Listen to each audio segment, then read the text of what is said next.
नमस्कार, मैं हूं अंकुर। आप देख रहे हैं सत्य हिंदी का सुबह 9 बजे का न्यूज बुलेटिन की बड़ी खबरें जाने उससे पहले जान लेते हैं 5 बड़ी हेडलाइंस।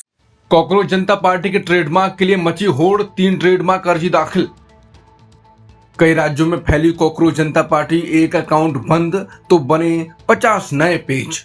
नेपाल बांग्लादेश से तुलना पर भड़के कॉकरोच पार्टी के फाउंडर, दिया जवाब, बताया क्या करेंगे।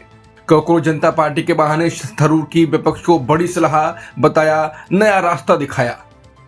भारत दौरे से पहले अमेरिकी विदेश मंत्री का तेल पर ऐलान, उठे कई सवाल। सीजेआई सूर्यकांत की टिप्पणी के विरोध में शुरू हुई व्यंग्य वाली कॉकरोच जनता पार्टी ने इंस्टाग्राम पर बीजेपी को पछाड़ दिया और अब नाम के रजिस्ट्रेशन को लेकर होड़ मची है।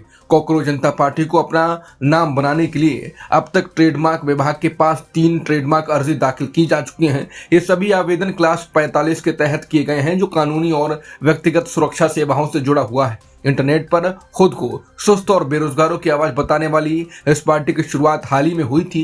सीजेआई सूर्यकांत ने बेरोजगार युवाओं की तुलना कॉकरोच और परजीवी से की थी, जिससे लोग भड़क गए थे। पुणे के अभिजीत दीपके ने इस गुस्से को एक मजाक में बदला, जो देखते ही देखते देश का बड़ा आंदोलन बन गया।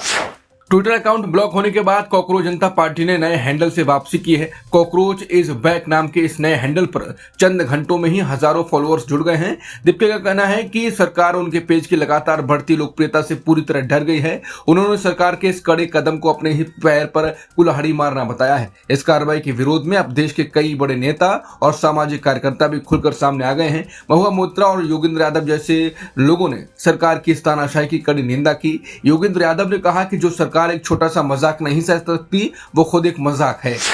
इंस्टाग्राम पर बीजेपी को पछाड़ने वाली कॉकरोच जनता पार्टी के फाउंडर अभिजीत दीपके को भारत लौटते ही जेल जाने का डर सता रहा है। उन्होंने रेड माइक को दिए एक इंटरव्यू में कहा कि दिल्ली एयरपोर्ट पर उतरते ही पुलिस उन्हें सीधे तिहाड़ जेल ले जा सकती है। 30 साल के अभिजीत दीपके इस समय अमेरिका में ही हैं और हाल ही में बोस्टन यूनिवर्सिटी में पढ़ाई की है। उन्होंने बताया कि इस देश में युवाओं को अब अपनी असली पहचान पता चल गई है कि उन्हें कॉकरोच समझा जाता है। उनका यह मजाकिया पेज देखते ही देखते देश का एक बड़ा राजनीतिक आंदोलन बन चुका है। कॉकरोच जनता पार्टी अब देश के अलग अलग राज्यों में फैल चुकी है, जहां युवा एआई तस्वीरों के जरिए अपनी मांगे उठा रहे हैं। इस डिजिटल पार्टी का मुख्य अकाउंट ब्लॉक हुआ तो इसके समर्थन में दर्जनों नए पेज खुल गए हैं। महाराष्ट्र, पश्चिम बंगाल, तेलंगाना, केरल और जम्मू जैसे राज्यों के नाम पर 50 से ज्यादा अकाउंट बन चुके हैं। इन सभी पेज पर आर्टिफिशियल इंटेलिजेंस यानी एआई से बनी बेहद आकर्षक तस्वीरें शेयर की जा रही हैं। इन डिजिटल पोस्टर्स के जरिए अब हर राज्य के युवा अपनी स्थानीय मांगे सरकार के सामने रख रहे हैं। उदाहरण के लिए महाराष्ट्र के पेज ने युवाओं के लिए 5 सूत्रीय घोषणा पत्र भी जारी कर दिया। इस घोषणा पत्र में रोजगार, साफ पानी, बिजली और भ्रष्टाचार मुक्त शासन जैसी बुनियादी मांगे उठाई गई हैं। इंटरनेट पर इस पार्टी के बढ़ते दबदबे को देखकर अब इसके विरोधी भी एक्टिव हो गए हैं। सोशल मीडिया पर अब एक एंटी कॉकरोच जनता पार्टी नाम का पेज भी दिखाई देने लगा है। ये विरोधी पेज इस पूरी मुहिम को विपक्ष की मिलीभगत और उनकी बी टीम बता रहा है। इसके अलावा इंटरनेट पर कॉकरोच पार्टी ऑफ इंडिया नाम का एक और अलग गुट एक्टिव हो चुका है। यह दूसरा गुट खुद को असली पार्टी बताते हुए बिना किसी चेहरे के युवाओं के हक की लड़ाई लड़ रहा है।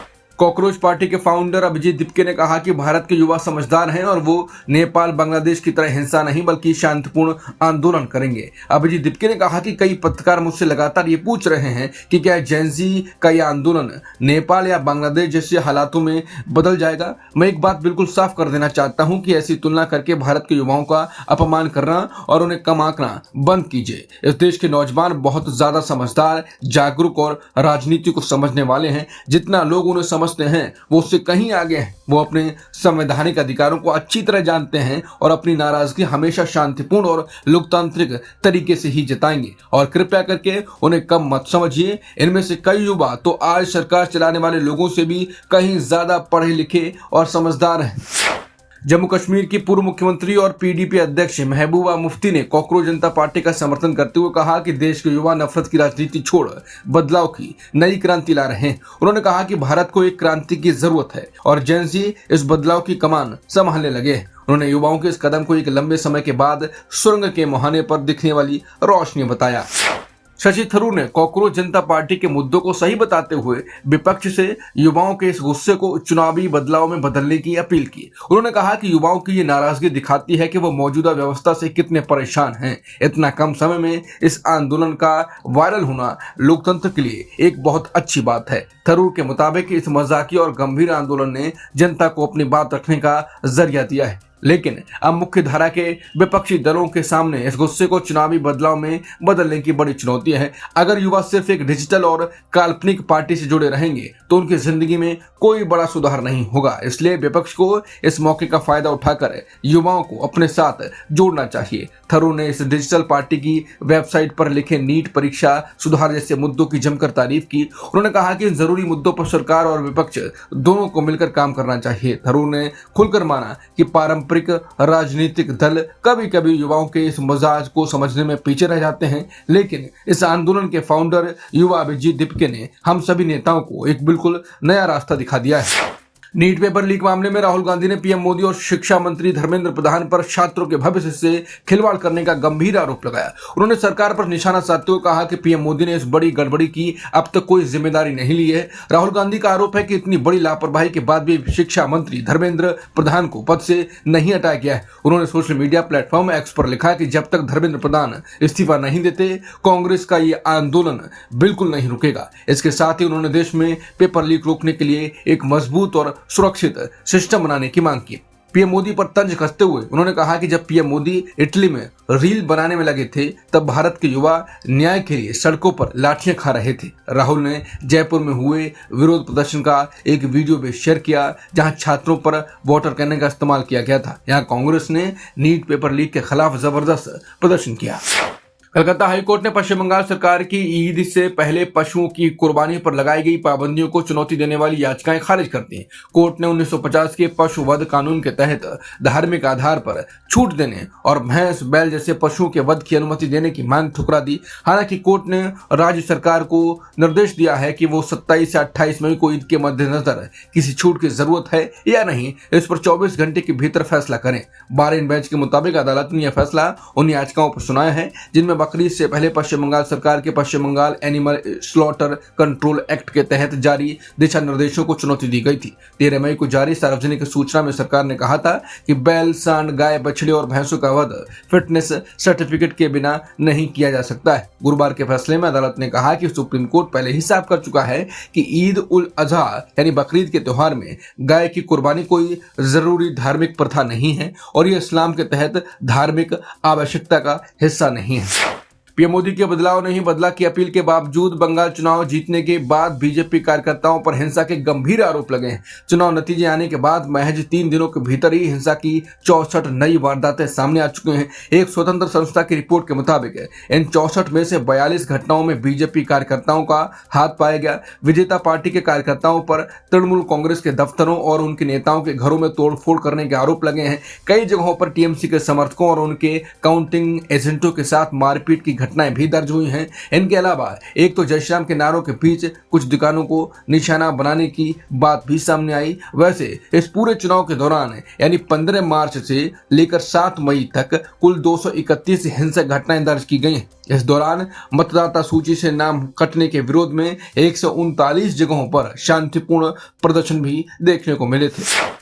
अमेरिकी विदेश मंत्री मार्को रूबियो ने अपनी भारत यात्रा से पहले कहा कि अमेरिका भारत को रिकॉर्ड मात्रा में ईंधन बेचने के लिए पूरी तरह तैयार है। उन्होंने बातचीत में साफ कहा कि अमेरिका भारत को उतना ईंधन बेचने के लिए तैयार है जितना भारत खरीदना चाहेगा। अमेरिकी विदेश मंत्री का यह बयान उनकी पहली आधिकारिक भारत यात्रा से ठीक पहले आया। वो आने वाले शनिवार यानी 23 मई से 26 मई तक भारत के 4 दिवसीय दौरे पर रहने वाले हैं। ऐसी बातचीत के दौरान मार्को रूबियो ने वेनेजुएला के अंतरिम राष्ट्रपति डेल्सी रोड्रिग्स के भी अगले हफ्ते भारत आने की जानकारी दी। इस घोषणा से साफ संकेत मिलते हैं कि भारत को ऊर्जा सप्लाई करने की अमेरिकी योजना में वेनेजुएला का कच्चा तेल भी शामिल हो सकता है। दरअसल इस समय अमेरिका की विभिन्न रिफाइनरियों में वेनेजुएला से भारी मात्रा में कच्चा तेल पहुंच रहा है। रूबियो के इस बयान पर जानकारों और आलोचकों का कहना है कि ये पूरा खेल भारत को रोकने के लिए है ताकि भारत गैर डॉलर में रूस से सस्ता तेल खरीदना बंद कर दे। वो असल में भारत से कह रहे हैं कि ब्रिक्स देशों का अपना पेमेंट सिस्टम छोड़ो और हमारे पाले में आ जाओ, हमारे गुलाम बन जाओ, डॉलर खर्च करके हमारा महंगा तेल और गैस खरीदो और अपना सारा खजाना खाली कर दो, ताकि तुम्हारे देश में पैसों की किल्लत हो जाए, कंगाली आ जाए और लोग सड़कों पर दंगे करने लगे। एक अच्छे सेवक की तरह हमारी बात मानो।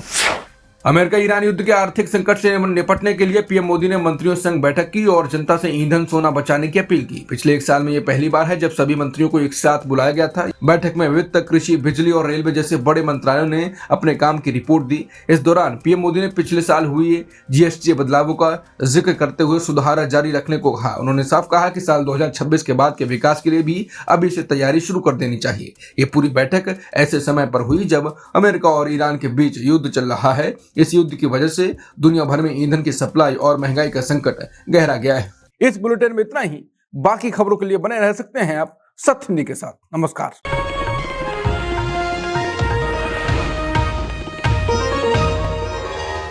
Copyright disclaimer under Section 107 of the Copyright Act 1976. Allowance is made for fair use for purposes such as criticism, comment, news reporting, scholarship, and research. Fair use is a use permitted by copyright statute that might otherwise be infringing.